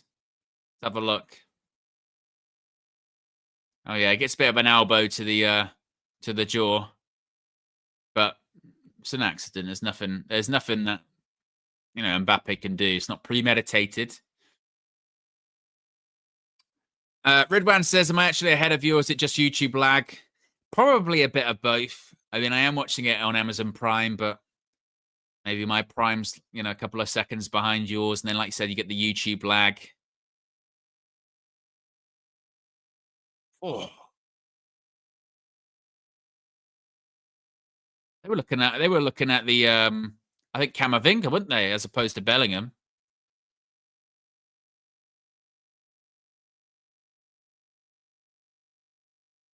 Yeah, 1-0 Liverpool. Do you know what's really disappointing as well from Real Madrid is you would say, like, again, have you seen Liverpool recently? They're vulnerable. Go get 'em. Play some balls over the top. Go long ball. And also, I suppose I don't know what it's like in other leagues. So maybe those that are watching La Liga every week or Serie A or the Bundesliga every week can maybe educate us a bit more. But like, because of the way the Prem's going with all of these set pieces, free kicks, corners, long throws, if if you're not like at it when it comes to those set pieces, if in your league, for instance, if La Liga they're not really doing the big focus on set pieces, when you play an English team, yeah, you're gonna get destroyed because all of the English teams in that Premier League, they're all hyper focused on set pieces and hyper focused on, you know, winning headers and causing trouble. So if you're not at it, then you're just going to get absolutely destroyed. And again, Liverpool have deserved it so far. They've been all over them. If it wasn't for Courtois, they'd be like 3 or 4 up.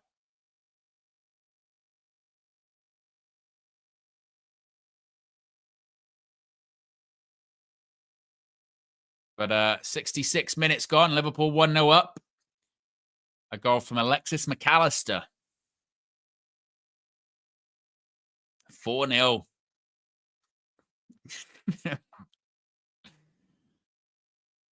Just what we needed. You know, after their defeat against Chelsea, which they were rubbish as well. They were rubbish against Chelsea. You got Jed Spence and Mickey van der Ven getting into it with Thomas Frank as they're leaving the pitch. Oh, they'll just go beat Copenhagen 4-0 at home, which is easier said than done. Don't we know it? What was our score against Copenhagen at home? Was that 2-1? And that was Onana last minute penalty, wasn't it? I think it was. And then we lost away from home, obviously. 1-0 it was. 1-0. Harry Maguire and Andre Onana with a last minute penalty save. Ugh. God, honestly, that Champions League run for Man United was just so shit. Was, every week, pure chaos. Onana errors every single time. Oh, bottom of the group. And that's the last time we played Champions League football as well. 2 seasons ago. It's our 3rd season. Ugh.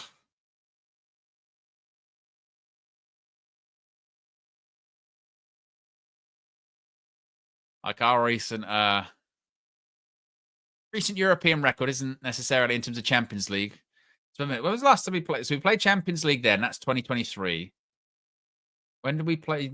We didn't play the season before because we were in Europa. Season before that, we were in Champions League.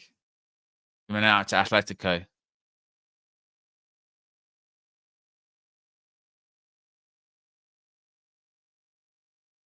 It's like one of the more redeemable parts of the Ole tenure is that we were actually in the Champions League quite a bit.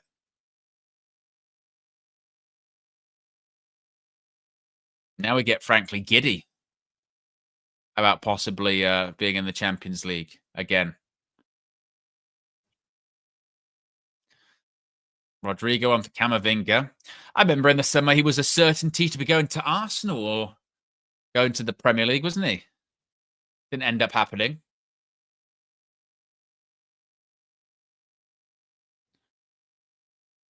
Now, is there any more goals in this one? I mean, with the quality that Real Madrid have, anything's possible, I suppose, but just particularly in the second half. In the first half, they weren't amazing. Second half, they've offered nothing. I mean, how long's gone in the second half? Like 20, nearly 25 minutes? Literally zero. McAllister. They've really just not shown up at all in the second half, have they? It's been pretty one-way stuff.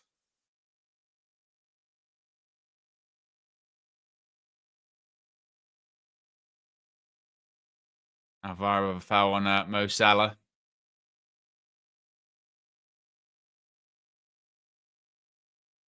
Van Dijk to Robertson.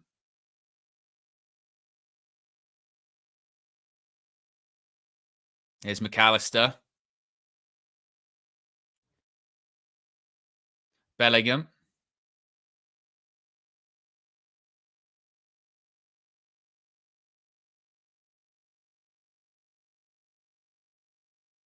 Vini. They do the thing, Real Madrid, that teams do, and I tell you what, it drives me up the wall. See, let this play out. They progress the ball up the pitch. There you go, they're giving it away. They progress the ball up the pitch. This is known as the Man United special. Progress the ball up the pitch, get to the edge of the box, cut back, let's pass the ball around a little bit. Drives me insane. You've traveled all that distance. You've progressed the ball that far. You've won it in a good area. You get to the edge of the box and then you cut back. Oh, no, actually, you're too scared. You're too scared to do something with it. Again, Man United special. God, we used to see Man United do that all the time. All the time. Oh, that's a good area. Get it there. Cut back. I just want to keep it. And then the attack fizzles out and you go, well, what did you do there? You didn't do anything. And get to the edge of the box. Try something. Take a shot. Place a pass. Do something. Chelsea versus Barca on the 25th of November. That should be a good game.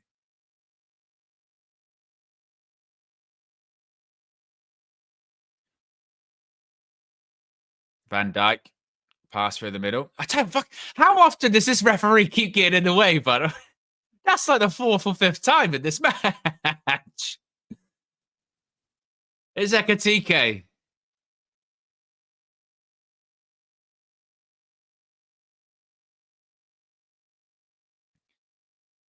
Back to McAllister.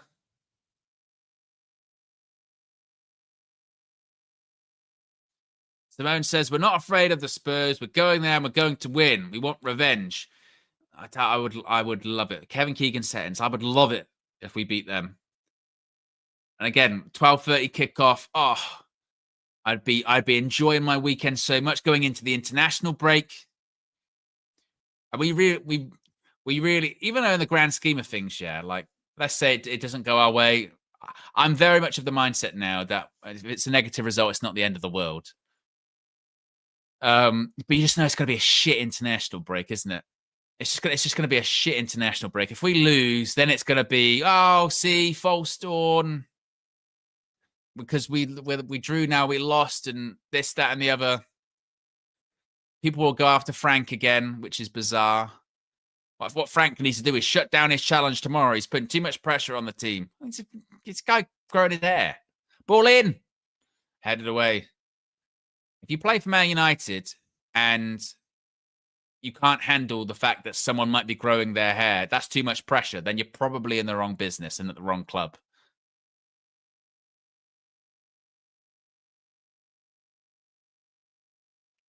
Abby Alonso talking to his coaching staff.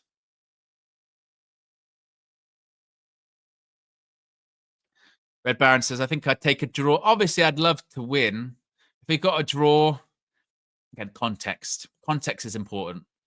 You get a last-minute equalizer, you take it. It's a bit like against Forest. You know what I mean? If you're losing the game, get a late goal, you go, all right, fine. But I feel like we need be good to get a statement win again, get some positivity going. Certainly stay unbeaten over this sort of batch of games. I think for as much as the second half wasn't that great against Forest, I do appreciate the sort of resilience that is there.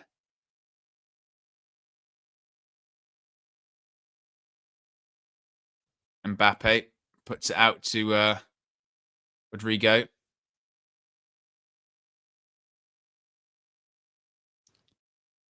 Valverde.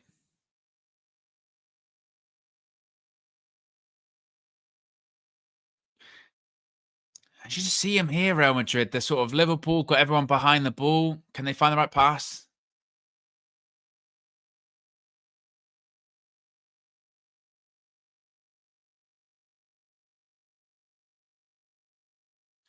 Simon says we've taken 7 points from 9 so far between the international breaks. That's not bad. But I look at it as, and this is someone that has been really critical of Ruben Amorim. I say to myself, okay, cuts it back. Oh, that was the one. That was the one for Kylian Mbappe, that. I want to see this back. He knows it's a chance, I think, as well. It's not easy because it is bound. He doesn't meet it right. Oof. Just bending away. Chance. Was a chance. Yeah, to go back to what you were saying, Simon, I kind of go back to, okay, someone has been critical of Ruben. What did I want? What did I want? And I go back to, I just wanted to see my team win more often. Win games, get up the league. In terms of like after this international break, the international break that just went previously, I can't argue against that. How can I? Was it 3 wins, a draw? I mean, that's very good. Can't argue against it. So that's why when we drew, I wasn't like going to go full on. This is why it's not going to work out. Meltdown, because I've still got what I wanted. And that was to be winning football matches. So I can't really complain all that much. Obviously, you can get into the nitty gritty of it and going, oh, this performance wasn't great, or should have Ruben done this, done that. But overall, we're doing better. So I can't really, I think to dwell on the negativity would be doing a disservice to the team. And I just don't want to live like that as well. Because otherwise I'm not going to want to get out of bed. Here's Robertson. Ball forwards. And Carreras does well again. He's done well up against Mo Salah, to be fair. Alvaro.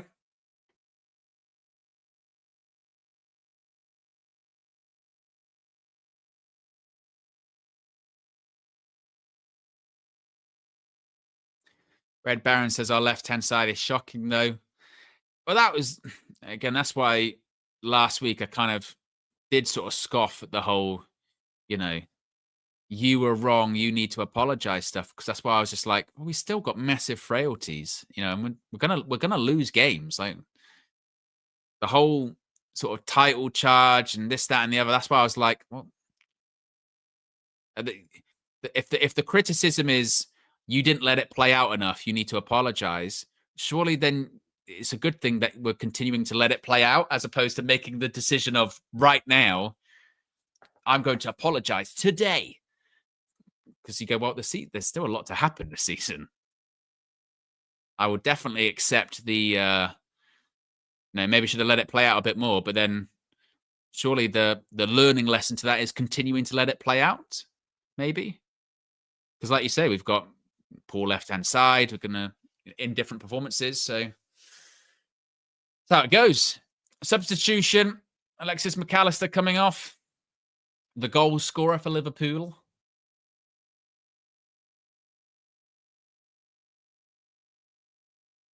Again, Real Madrid's defending just awful. Absolutely shocking. Seeing it back in the replay there, I think it's like, was that Vinicius who was trying to dive for the header or something? So McAllister and Ekitike off. You've got Courtois.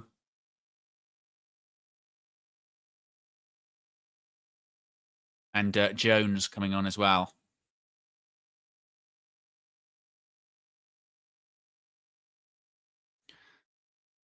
So nearly about 11 minutes plus stoppage time left.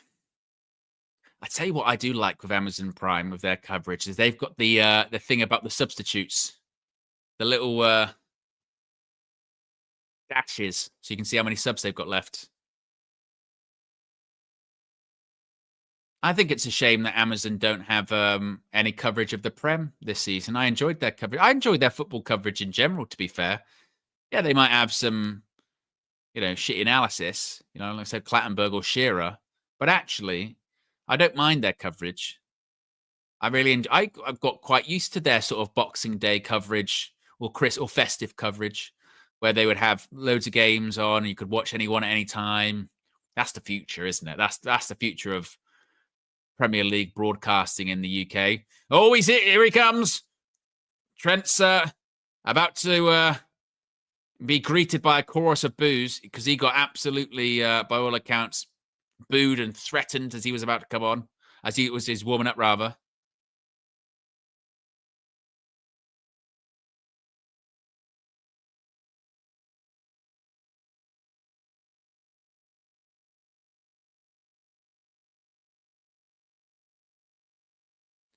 So he is getting booed. How dare he leave?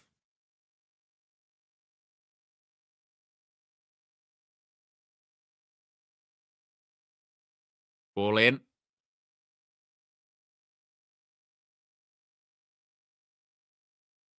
Oh, bad. It's too heavy. I tell you what, though. What I will say is that because listen to him being booed. That must hurt. You know what I mean? If you're Trent, that must hurt. Having them all boo you like that.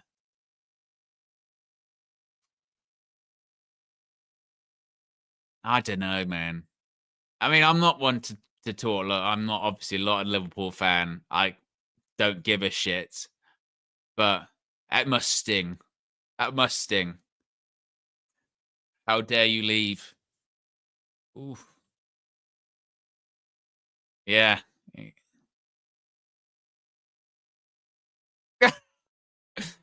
I forget the guy's name. Because he's on Cop TV a lot, and he looks like De Zerbi. If anyone let me know in the chat what his name is, I forget. But he's always being shown. He's always being shown on TV. I forget his name. Because I've spoken to AGT about him. Mario, I think it is that. I think it's something like that. It begins with an M. I think it does begin with M. Or it might be Mo, ironically. It begins with an M, Ridwan. I think you're right. And they always show him on camera. Always show him on camera. And he was there pointing to the badge. But left on a free when his contract expired.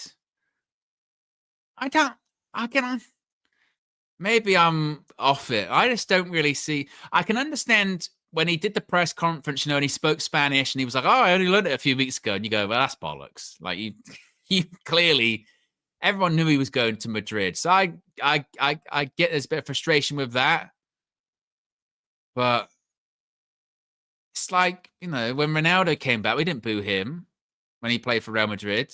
Granted, it wasn't a few months after, but there was a general acceptance of, right, he won everything at United, he wanted to leave. I think it'd be the same when if Marcus Rashford ever comes back to Old Trafford playing for Barca or whoever, he won't get booed. Rashford won't get booed at Old Trafford. To be honest, unless like in the manner of which you left, unless it's like Angel Di Maria who will get booed, a lot of ex-United players wouldn't get booed. Like I said, Ronaldo didn't get booed. Rashford wouldn't get booed. Garnacho would get booed. Yeah, Simon says Garnacho get booed. But then he did deserve it. It's not the same as Trent. It's not the same as Trent. You know what I mean? Trent Alexander-Arnold has won everything at Liverpool, excuse me. Champions League, Premier League, FA Cup, League Cup. Done it all. Through the academy. Been there for a long time. It's not like that with Alejandro Garnacho.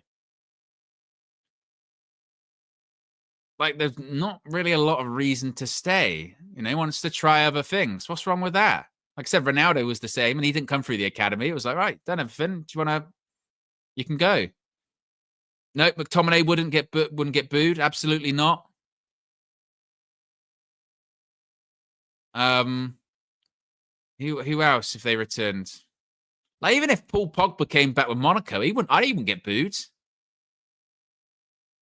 No one really would. I mean, well, it'd only be a couple of people, and justifiably so, right? Di Maria, Sancho, Garnacho, and none of them are comparable in terms of those contexts to Trent. None of them.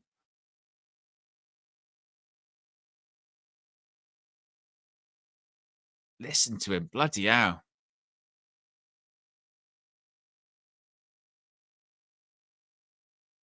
Like, who's, for instance, like if Bruno left in last summer and went to Al Hilal for 100 million or whatever, and then came back in some kind of friendly, would he get booed? No, of course he wouldn't.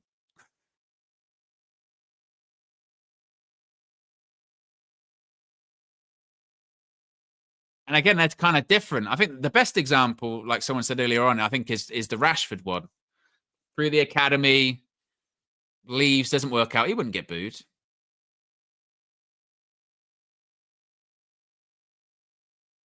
So that's why, I mean, I can get the Liverpool fans might be a little bit like, well, you know, we really wanted him to stay, and he looked Spanish, and clearly he was looking for that move the whole time, and this, that, and the other. But all right, I don't even need to boo him.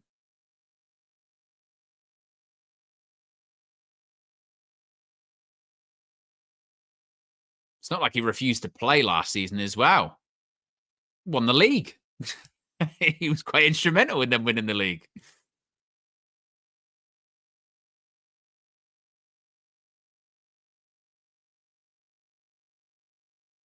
Here's Salah.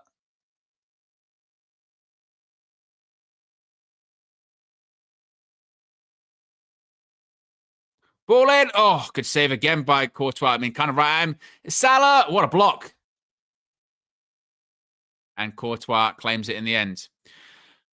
Red Baron says, "What did AGT say? Was there a reason Liverpool fans are so angry?" From my understanding, again, I will openly admit, I don't think I have the whole context because I'm not that invested in Liverpool. I think the frustration maybe stems from that it kind of got, there's maybe a feeling that he'd already had like an agreement but with Real Madrid behind Liverpool's back, and obviously learnt Spanish and the way that he did it. But it kind of just sounds a bit to me like basically you can't leave unless we say you can. You know what I mean? Which is a bit like, I don't know if it works like that now, particularly after you've won everything as well.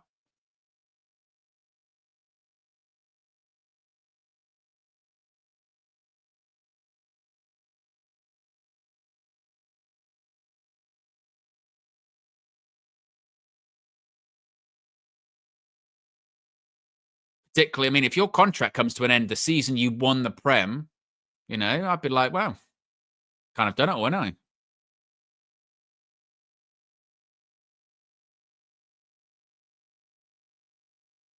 seen those blocks and saves by Real Madrid.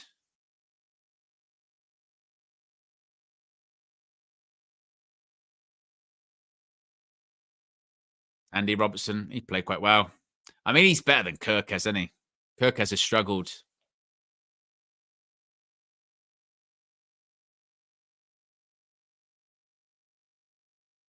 And Florian Wirtz comes off.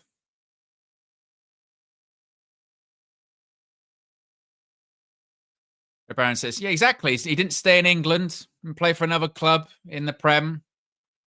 Went to Real Madrid. I mean, there's, well, most people would want to play for Real Madrid.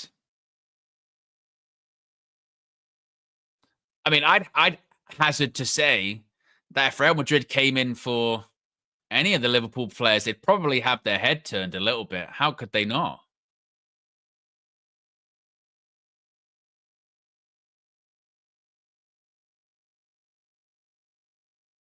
Kirkes, just speaking of which, takes a big one there.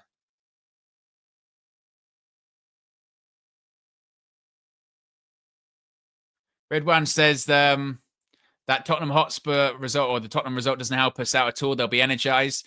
Well, you never know. Maybe they might have fatigue. Maybe it's one of those ones whereby sometimes I'm a bit of a believer in this. You sort of get all your goals out of you. Maybe they'll struggle to score at the weekend. Lomans will be unbelievable. I mean, Real Madrid could and probably should be like 4 or 5 down. If it weren't for Courtois, like Real Madrid, defensively, Real Madrid have been absolutely shocking. From set pieces, I don't even know if they've won a header. I mean, that corner or that situation earlier on where they had like 3 corners in a row and Liverpool nearly scored from all 3 was ridiculous.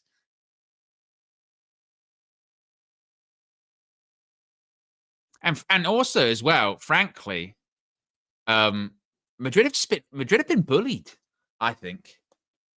I mean, I think it looks like they've just been, Liverpool, too much intensity for them, too much physicality for them. It's not looking threatening at all. They've been really disappointing, actually. Really disappointing. So there'll be 5 minutes of stoppage time. Madrid have used all their subs. Liverpool have 1 remaining. I know that because I'm looking at the Amazon counter, which is always good.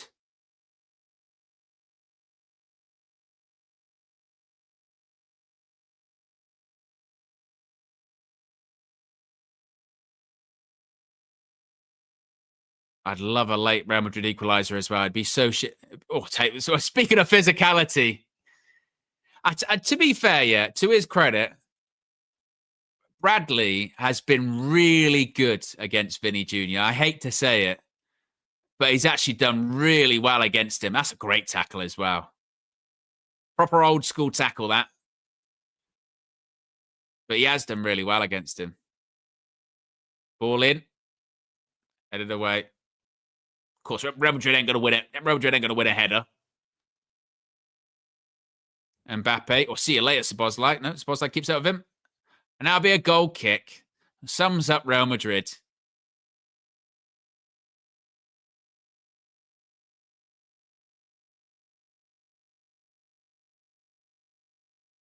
I thought he'd gone past him. But like seemingly every Real Madrid player this evening, just kept trying to cut back inside.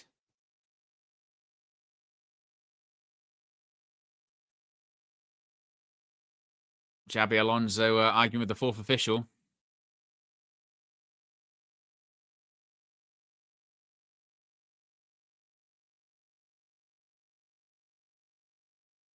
You know what is interesting as well with this is that I feel like, and maybe this is a bit, this is hyperbole, but I feel like with the way that Real Madrid have played tonight, I think quite a few Prem teams would do a number on them, If it's one of those ones, I think if Real Madrid played in the Prem every week, there'd be quite a few Prem teams that would give this Real Madrid team a tough time.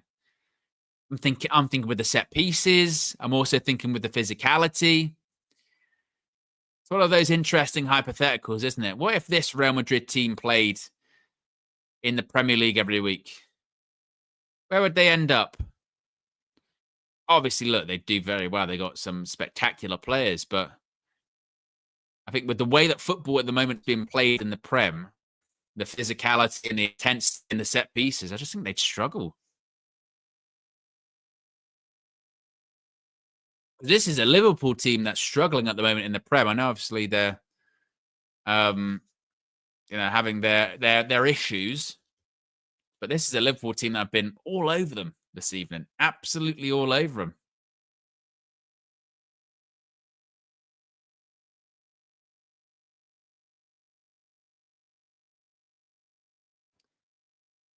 Couple of minutes left.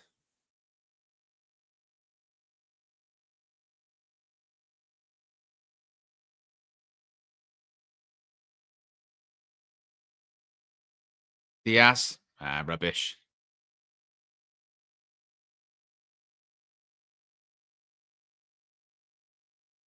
Here's Gakpo, travelling. Aiming for Chiesa, Courtois, clears. The biggest clubs don't have the same high caliber of players and managers as they had in the past when they was in their prime. Low quality players of the past at the time would be world class today. I think the sort of the era of footballing, the era that we're going in, Trent Cross doesn't go out. Sort of this post Ronaldo Messi era. It's almost like all of these teams across Europe are still trying to sort of jockey for position. There doesn't feel like there's that one dominant team. I think we thought it might be PSG coming out of last season's Champions League victory. And look, it still might. We'll see what happens at the end of the season. But good play by Chiesa. Salah, he can put... Oh, if he'd have found Gakpo, he'd have been in. Now it'll be a free kick. I think, that time of Madrid dominating Champions Leagues, it just doesn't feel like that's going to happen for a while again.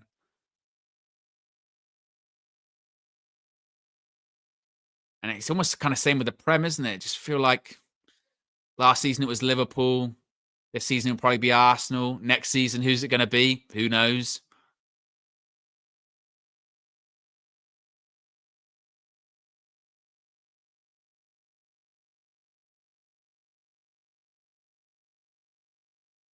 Referees, how do we with Xabi Alonso? Is he gonna book him? And Xabi Alonso gets booked. Do they boo him? He left for Real Madrid from Liverpool. How dare he do such a thing?